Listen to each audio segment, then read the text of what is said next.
Weight લોસમાં ખાઈ શકાય તેવી એક રેસીપી લઈને આવી છું, જેનું નામ છે મમરા મખાના ભેળ. ચાલો બનાવી લઈએ.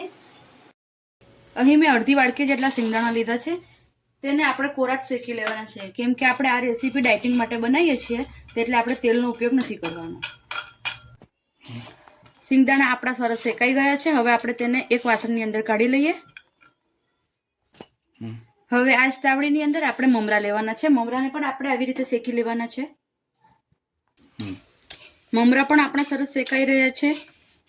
હવે આપણે આગળની પ્રોસેસ કરીએ. અને એક વાત બીજી કે આપણે તેને ખાલી ડ્રાય થઈ જાય ને ત્યાં સુધી જ કરવાના છે. હવા જે લાગેલી હોય ને એ તેના માટે. હવે આપણે મમરાને બીજા વાસણની અંદર કાઢી લઈએ અને આગળની પ્રોસેસ કરીએ. આ જ તાવડીની અંદર આપણે મખાણા લેવાના છે. મખાણાને પણ આપણે આવી રીતે શેકી લેવાના છે.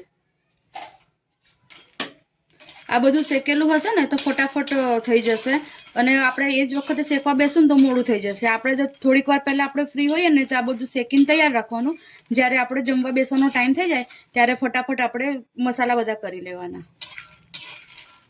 મખાણા પણ આપણે સરસ શેકાઈ ગયા છે. હવે આપણે તેને વઘારી લઈએ. અહીં મેં નોનસ્ટિક પેન લીધું છે. તેની અંદર હું 1 ચમચી જેટલું ઘી એડ કરું છું.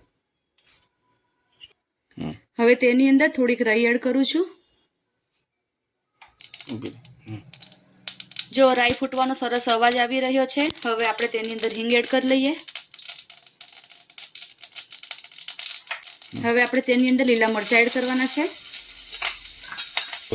મરચાંને આપણે સરસ સાતળી લેવાના છે. હવે આપણે તેની અંદર મીઠા લીમડાના પાન એડ કરવાના છે.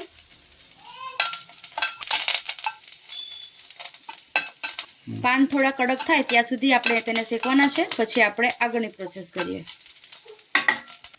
હવે આપણે ફરી થોડું ઘી એડ કરવાનું છે.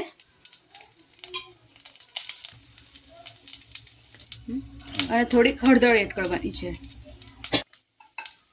હવે આપણે જે શેકીને તૈયાર કર્યું છે મમરા અને સિંગદાણા અને મખાણા, તે આપણે એડ કરવાના છે એમાં, અને સરસ હલાવી લેવાનું છે. જો કેટલો સરસ કલર આવ્યો છે. એકદમ સિમ્પલ સબો રીતે બનીને તૈયાર થઈ જાય છે, ને કશું વધનું આપણે જોઈતું પણ નથી. મીઠું એડ કરવાનું બાકી રહી ગયું હતું, તો હવે હું મીઠું એડ કરું છું, અને આપણે સરસ તેને હલાવી લઈએ.